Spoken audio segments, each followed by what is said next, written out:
Hello dear students, welcome to my YouTube channel. बहुत सारे बच्चों की रिक्वेस्ट आई थी कि सर आप सीरीज़ और पैरेलल कॉम्बिनेशन में एक टॉपिक बनाइए क्योंकि हमको उसमें बहुत डिफ़िकल्टीज आ रही है। तो आज मैं आप लोगों के लिए वो टॉपिक लेके आया हूँ, series and parallel combination of register. आपका एनसीईआरटी 10th ग्रेड का इलेक्ट्रिसिटी में से एक टॉपिक है। ठीक है, इसमें से बहुत सारे आपके बोर्ड के क्वेश्चन भी आते हैं, जैसे आपके सर्किट डायग्राम वाले क्वेश्चन जो 5 मार्क्स के आ सकते हैं सीधे आपके सीरीज और पैरेलल कॉम्बिनेशन में। सर्किट में से करंट कितना फ्लो हो रहा है, if what is the effective resistance of the circuit, voltage कितना है सर्किट के क्रॉस में, या फिर इंडिविजुअल रेजिस्टेंस के क्रॉस में वोल्टेज कितना है। ठीक है, करंट कितने फ्लो हो रहे हैं ब्रांचेस में से। ठीक है, ये स्टेप्स आपके क्वेश्चन आपके आ सकते हैं। और कुछ क्वेश्चन हम लोग सैंपल क्वेश्चन पेपर के भी करने वाले ये रिलेटेड टॉपिक के। ठीक है, तो आप लोग रेडी हो? ओके, तो आज हम लोग कॉम्बिनेशन ऑफ रजिस्टर का टॉपिक कवर करने वाले, जैसा कि आप देख पा रहे हैं, कॉम्बिनेशन ऑफ रजिस्टर। अच्छा, अब क्वेश्चन ये है कि हम रजिस्टर को कंबाइन क्यों करते हैं, why it is necessary to combine the resistors. देखो, सर्किट में रेजिस्टेंस को कम ज्यादा भी हम कर सकते हैं। अब रेजिस्टेंस का काम क्या होता है, इट अपोजेस द करंट, या फिर जो करंट फ्लो हो रहा है उसको अपोज करता है, इसलिए इसका नाम रजिस्टर पड़ा है। तो register is the device which opposes the flow of current in the circuit. अब मुझे करंट की फ्लो को बहुत ज़्यादा कम करना है या फिर बहुत ज़्यादा बढ़ाना है, तो हम क्या कर सकते हैं। देखो, रेजिस्टेंस को बढ़ाना और कम कर सकते हैं हम लोग कैसे, बाय कंबाइनिंग इट। कैसे? अगर मैं सीरीज में कंबाइन करता हूँ रजिस्टर को, तो क्या हो जाएगा, करंट को ज़्यादा अपोज करेगा, मतलब रेजिस्टेंस बढ़ जाएगी। अगर वही मैं रजिस्टर को पैरेलल में कंबाइन करूँ तो वही मेरा इफेक्टिव रेजिस्टेंस कम हो जाएगा और ज़्यादा करंट को अलाउ होने करेगा फ्लो होने के लिए सर्किट में। ठीक है, अच्छा, सीरीज मतलब क्या होता है, सीरीज का मतलब होता है रेजिस्टेंस को एक के बाद एक कनेक्ट करना। ठीक है, वन आफ्टर वन। ठीक है, और पैरेलल कॉम्बिनेशन क्या होता है, वन बिलो वन, एक के नीचे एक हम लोग ऐसा पैरेलली कनेक्ट करते हैं। पैरेलल कैसे होते हैं, वैसा पैरेलली हम कंबाइन करते हैं उसका रजिस्टर को। तो रजिस्टर को कंबाइन करने के दो तरीके होते हैं। पहला, एक सीरीज कॉम्बिनेशन होता है रेजिस्टेंस का, और दूसरा हमारा होता है पैरेलल कॉम्बिनेशन। ठीक है, आज दोनों हम पढ़ेंगे, सीरीज और पैरेलल कॉम्बिनेशन। ठीक है, पहले हम पढ़ते हैं सीरीज कॉम्बिनेशन डिटेल में। अच्छा, बोर्ड में क्वेश्चन कैसे पूछता है, सीरीज कॉम्बिनेशन में शो करके बताओ कि इफेक्टिव रेजिस्टेंस क्या होता है, सम ऑफ इंडिविजुअल रेजिस्टेंस होता है। मतलब जो सीरीज कॉम्बिनेशन है उसमें जो इफेक्टिव रेजिस्टेंस होता है, मान लेते हैं इफेक्टिव रेजिस्टेंस RS है। इफेक्टिव रेजिस्टेंस का मतलब होता है टोटल रेजिस्टेंस सीरीज कॉम्बिनेशन में, वो सारे रेजिस्टेंस को ऐड करके आता है, ऐसा कुछ, the sum of the individual resistance always. ठीक है, कुछ ऐसा सीरीज कॉम्बिनेशन में। सीरीज कॉम्बिनेशन में चलो रेजिस्टेंस को कनेक्ट करते हैं। ये रजिस्टर का सिंबल होता है। मैंने सर 3 रजिस्टर ले लिया, मान लो मैंने कोई 3 रजिस्टर ले लिया। ठीक है, पहले रजिस्टर का नाम है R1, दूसरे का R2 और तीसरे का R3। ठीक है, all these are connected between the connected to a battery, and this is my key, this is my circuit. Complete मैंने सर्किट कर दिया। ठीक है, ये प्लस माइनस बैटरी, प्लस से करंट निकलेगा, ठीक है, माइनस पाके मिलेगा। दिस इज माई की, वोल्टेज, रेजिस्टेंसेस। अच्छा, यहाँ पे सीरीज में देखो, सीरीज में जो रेजिस्टेंसेस होते हैं वो अलग अलग पॉइंट के बीच में कनेक्ट होते हैं, तो there are different point, that's why voltage are different. अलग अलग रेजिस्टेंस कनेक्ट है अलग अलग पॉइंट के बीच में, इसलिए यहाँ पे वोल्टेज भी क्या होगा, अलग अलग होगा। हमेशा याद रखना, क्योंकि रेजिस्टेंस अलग अलग पॉइंट के बीच में कनेक्ट है तो वोल्टेज भी क्या होगा, अलग अलग होगा। तो यहाँ पे हम लिख सकते हैं कि सीरीज कॉम्बिनेशन में वोल्टेज क्या होता है, different, voltage is different series combination में। अच्छा, एक ही पाथ है ना, तो करंट क्या होगा, सेम। तो यहाँ पे लिखने का सीरीज कॉम्बिनेशन में करंट क्या होता है, सेम। यहाँ पे हम मान लेते हैं, late three resistors having resistances R1, R2 and R3 are connected in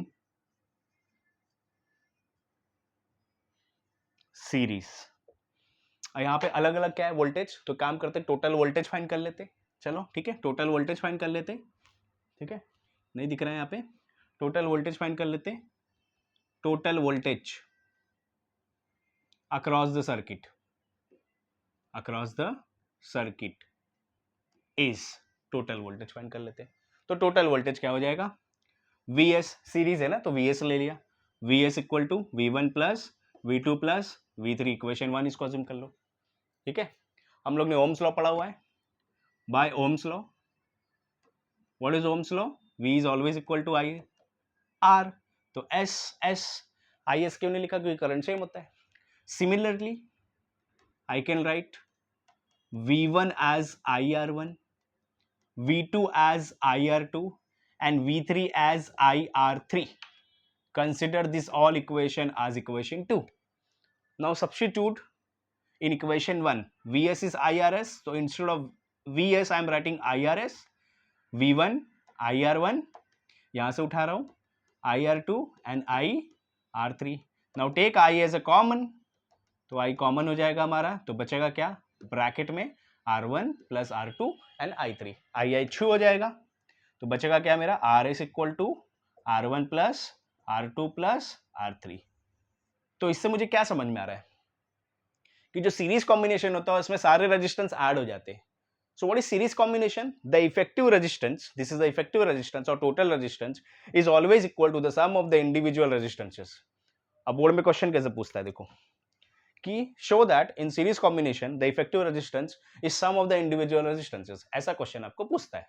तो क्वेश्चन आपका ऐसा पूछ सकता है, आपको बोर्ड में क्वेश्चन कुछ ऐसा बन सकता है कि प्रूव करके बताओ और show that the effective resistance, show that the effective resistance in series combination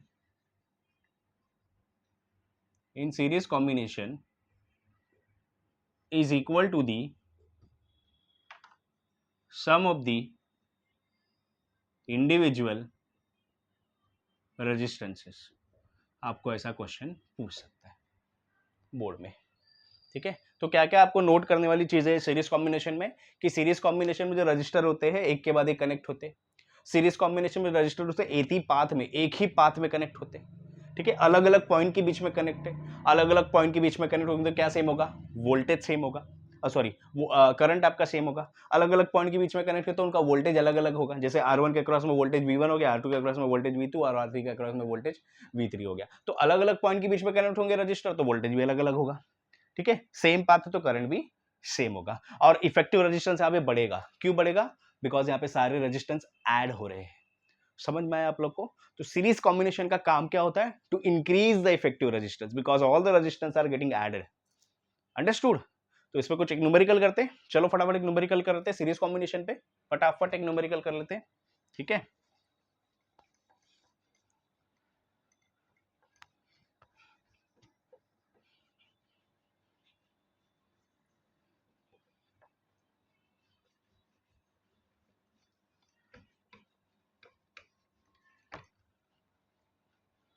ठीक है, चलो एक न्यूमेरिकल कर लेते हैं। मान लेते हैं कि एक सर्किट है, सिंपल सा सर्किट ले लेते हैं एक, ठीक है। यहाँ पे बैटरी लगा हुआ है, दिस इज की, इसका वोल्टेज दिया रेजिस्टेंस दिया है 10 ohm, this is 20 ohm and this is 30 ohm. 3 resistors are given, 10 ohm, 20 ohm and 30 ohm का, ठीक है। करंट फ्लो हो रहा है I don't know, okay. Voltage is 60 volt, suppose it is given, this is key, ठीक है। क्या पूछा है मुझे, find the effective resistance, find the effective resistance of the given circuit, given circuit, ये पूछा है पहला। दूसरा मुझे क्या पूछा है, find the total current, find the total current flowing through the circuit. मुझे एक ये क्वेश्चन पूछ लिया, ठीक है। और थर्ड मुझे पूछ लिया है, find the voltage across each resistors, ऐसा मुझे क्वेश्चन दे दिया है। सपोज मुझे बोर्ड में ऐसा क्वेश्चन आ गया 4 मार्क के लिए, ठीक है। पूछा क्या है, इफेक्टिव रेजिस्टेंस मतलब टोटल रेजिस्टेंस सर्किट का मुझे पूछ लिया है, ओके। देन मुझे पूछा है टोटल करंट मतलब आई कितना फ्लो हो रहा है सर्किट में से, ओके। एंड बाद में तुम लोग को पूछा है वोल्टेज अक्रॉस ईच रजिस्टर, मतलब मुझे पूछा है V1, क्योंकि अलग अलग पॉइंट के बीच में तो वोल्टेज अलग अलग होगा, V2 पूछा है एंड V3 पूछा हुआ है, ठीक है। चलो फाइंड करें इसको, चलो सॉल्व करते हैं इसको। सोल्यूशन पहला, अच्छा सीरीज में कनेक्ट है तो what is the effective resistance series combination, R S equal to R one plus R two plus R three. Let us consider this is R one, this is R2 and this is my R3. Total resistance is RS that I need to find. R1 is 10, this is 20 and this is 30. So RS will be 60 ohm. पूरे circuit का resistance आ गया 60 ohm. ठीक है, एक चीज याद रखना, series combination में जो सबसे बड़ा रेजिस्टेंस होता है जैसे 30 है, उससे भी बड़ा आंसर आएगा 60. तो इन series combination the effective resistance is always greater than the greatest resistance among this all three, या फिर 4 5 जो भी हो. चलो हो गया ये. सेकंड क्या फाइंड करना है मुझे, total current that is I. Current find करने के लिए क्या लगा दो, बाय ओम्स लॉ. फॉर्मूला लगा दो by Ohm's law. What is Ohm's law, V equal to I R. I know the totals, this one voltage across the circuit that is 60 given here. I want to find I, R का value भी दिया है 60 total, तो 60 divide by 60. पूरे circuit से current कितना flow हो रहा है, 1 एम्पियर का. दिस इज माई आंसर पूरे सर्किट का. कभी कभी क्वेश्चन ऐसा पूछ देता है कि यहाँ पे एमीटर कनेक्ट है, बताओ एमीटर की रीडिंग क्या होगी. एमीटर करंट मेजर करता तो यहाँ पे 1 एम्पियर होगा. ऐसा भी क्वेश्चन पूछ सकता है बोर्ड में. ठीक है, चलो नेक्स्ट मुझे क्या फाइंड करना है, voltage across the voltage across each resistors. मतलब मुझे V1, V2, V3 फाइंड करना है. V1 फाइंड करना है, देन V2 फाइंड करना है एंड V3 फाइंड करना है. तो V1, V2, V3 कैसे मिलेगा, ये भी मैं ओम्स लॉ से फाइंड कर सकता हूँ, क्योंकि मैंने तुम लोगों को बताया था कि in the series combination current flows through each resistors are same. क्यों करंट सेम होता है भाई, एक ही पाथ है ना, तो करंट सेम होगा सबका क्रॉस में. तो यहां भी ओम्स लॉ लगा देता हूं individually. So by Ohm's law V1 equal to IR1. V1 का वैल्यू फाइंड करना है मुझे. I का वैल्यू 1 एम्पियर अभी आया, R1 का वैल्यू 10 है, तो मुझे V1 का वैल्यू मिलेगा 10 वोल्ट. मतलब इसके अक्रॉस में वोल्टेज आ गया 10 वोल्ट. 10 वोल्ट इसके अक्रॉस में है भाई. ठीक है, मुझे V2 फाइंड करना है, तो सिमिलरली V2 मिल जाएगा IR2. I का वैल्यू 1 है, इसका वैल्यू 20 है, तो V2 का वैल्यू मुझे मिल गया 30 वोल्ट, 20 वोल्ट सॉरी. इसके क्रॉस में 20 वोल्ट है, क्योंकि सीरीज कॉम्बिनेशन को वोल्टेज डिवाइडर भी बोलते हैं, तो वोल्टेज डिवाइड हो गया. सिमिलरली मुझे V3 मिल जाएगा, V3 इक्वल टू IR3. तो V3 का वैल्यू 1 इंटू 30, इसका 30 ओम है, तो V3 का वैल्यू मुझे मिल जाएगा 30 वोल्ट. तीनों को मैं ऐड करूंगा 10 और 20 और 30 को, तो मुझे मिल जाएगा 60 वोल्ट, जो 60 वोल्ट यहाँ पे दिया हुआ है. समझ में आ गया सबको.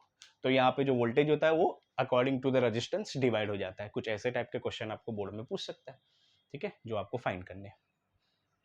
आई होप सबको समझ में आ गया होगा. Very nice.